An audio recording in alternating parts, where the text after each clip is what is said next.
अगली खबर की ओर रुख करेंगे। इस वक्त की अगली खबर हमें मिल रही है लखनऊ से। सीएम योगी का चुनावी दौरा है। यूपी के सीएम योगी आदित्यनाथ भी लगातार चुनावी मैदान में डटे हुए हैं। शाहाबाद विधानसभा में जनसभा करेंगे। मल्लावा विधानसभा में भी सीएम योगी आदित्यनाथ की सभा है, तो वहां पर भी जनसभा को संबोधित करेंगे सीएम योगी आदित्यनाथ।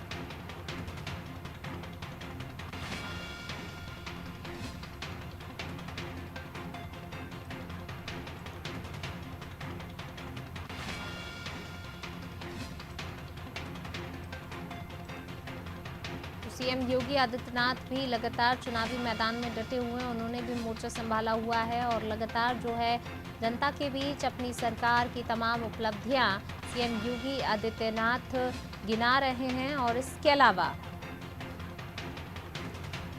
विपक्षी पार्टियों पर भी जमकर बरसे हैं इस बार के चुनाव प्रचार में सीएम योगी आदित्यनाथ। और ज्यादा जानकारी के लिए सीधे रुख कर लेते हैं संवाददाता अशफाक। अशफाक लगातार हमारे साथ लाइव जुड़े हुए हैं। अशफाक, सीएम योगी आदित्यनाथ भी लगातार चुनावी मैदान में डटे हुए हैं और तमाम मंचों से अपने पार्टी प्रत्याशियों के लिए समर्थन तो मांग ही रहे हैं, अपनी सरकार की उपलब्धियां भी गिना रहे हैं, लेकिन इस बार काफी आक्रामक भी दिखाई दे रहे हैं विपक्षी पार्टियों पर। बिल्कुल आपने ठीक कहा। सीएम योगी आदित्यनाथ दरअसल उत्तर प्रदेश के मुख्यमंत्री हैं, वो उन पर जिम्मेदारी है। और विपक्ष जो है, अगर खास तौर पर हम बात करें मुख्य विपक्षी दल जो समाजवादी पार्टी का या कांग्रेस का या बीएसपी का, तो वो सीएम योगी आदित्यनाथ पर ही ज्यादा हमलावर है।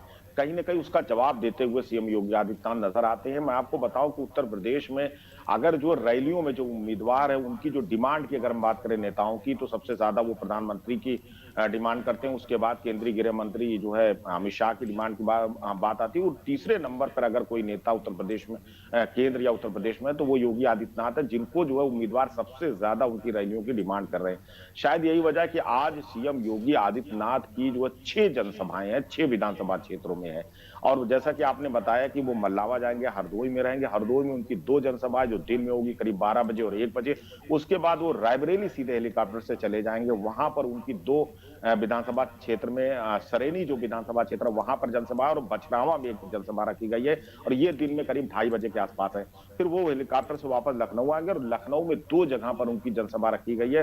पूर्वी विधानसभा क्षेत्र के मुंशी पुलिया एक इलाका है, लखनऊ का बड़ा फेमस इलाका है, वहां पर उनकी जनसभा। और उसके बाद सीतापुर रोड पर उत्तरी विधानसभा क्षेत्र पड़ता है, जो आईएम रोड है, वहां पर उनकी जनसभा रखी गई है।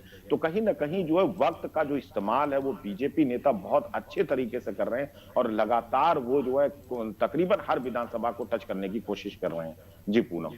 बिल्कुल, लगातार हर विधानसभा तक पहुंचने की यहाँ पर कोशिश की जा रही है। अगर हम बात करें शाहाबाद विधानसभा क्षेत्र और मल्लावा विधानसभा क्षेत्र, तो यहाँ पर इस बार क्या कुछ समीकरण बनते बिगड़ते दिखाई दे रहे हैं? क्योंकि पिछले बार की अगर चुनाव की बात करें तो भाजपा की लहर थी, लेकिन इस बार कहीं ना कहीं जो मुकाबला है वो काफी दिलचस्प नजर आ रहा है। देखिए, ये इलाका अगर आप बात करें सीतापुर, हरदोई और लखीमपुर, ये इलाका जो है, और पीलीभीत को भी इसमें शामिल कर ले हम, श्रावस्ती और बहराइच का कुछ हिस्सा शामिल कर ले, तो ये गन्ना उत्पादन क्षेत्र रहा है। और यहाँ पर जो है किसानों का एक बड़ा तबका रहा है। और यहाँ पर ये भी एक वजह ये भी है कि यहाँ पर बाढ़ बहुत आती है। तो 2 बड़े मुद्दे यहाँ पर हैं। किसानों की बात अगर हम करें तो इस बार थोड़ा बहुत जो है वो बीजेपी से नाराजगी दिख रही है, क्योंकि लखीमपुर में जो हादसा हुआ था, जिसमें अजय मिश्रा के पुत्र जो है आशीष मिश्रा आरोपी बनाए गए थे, जो जिसमें किसानों के ऊपर गाड़ी चलाने का आरोप है, तो वो मुद्दा इस इलाके में नजर आ रहा है। तो कहीं ना कहीं इस बार बीजेपी के लिए राह उतनी आसान नहीं दिखाई दे रही जितनी जो है 2017 में थी। यहाँ पर कांटे की टक्कर, और विपक्ष में समाजवादी पार्टी गठबंधन खड़ा हुआ है। और समाजवादी पार्टी ने ओम प्रकाश राजभर की सुभाषपा से गठबंधन किया। और आर्कवंशी समाज सीतापुर और हरदोई में एक बड़ा जो है हिस्सा वोटरों का, करीब करीब 4 विधानसभा क्षेत्रों में ये प्रभावित करता है। सुभाषपा ने जो है ओम प्रकाश राजभर ने आर्कवंशी समाज के एक व्यक्ति को जो है संडीला से टिकट दिया, और एक सीनियर नेता का जो है समाजवादी पार्टी के जो है टिकट काट कर उनको दिया गया। तो कहीं ना कहीं जाति जो समीकरण है उसको ध्यान में रखकर विपक्ष ने जो है रणनीति तैयार की है। अब देखना यह है कि जो है बीजेपी इस रणनीति को कैसे भेद देती है। जी बिल्कुल, ये भी देखने वाली बात होगी कि बीजेपी इस रणनीति को कैसे भेजती है। अशफाक, आप बने रहिए हमारे साथ, मैं लौटूंगी आपके पास। तो बिल्कुल किसान जो है यहाँ पर काफ़ी ज़्यादा संख्या में है, और इस बार अगर हम देखें तो किसानों की नाराज़गी काफ़ी देखने में भी आ रही है, और इसको लेकर विपक्षी पार्टियां, खासतौर से अगर अखिलेश यादव की बात करें तो उन्होंने इस मुद्दे को काफ़ी अच्छे से भुनाने की कोशिश की है, किसानों को साधने की कोशिश की। अब देखना होगा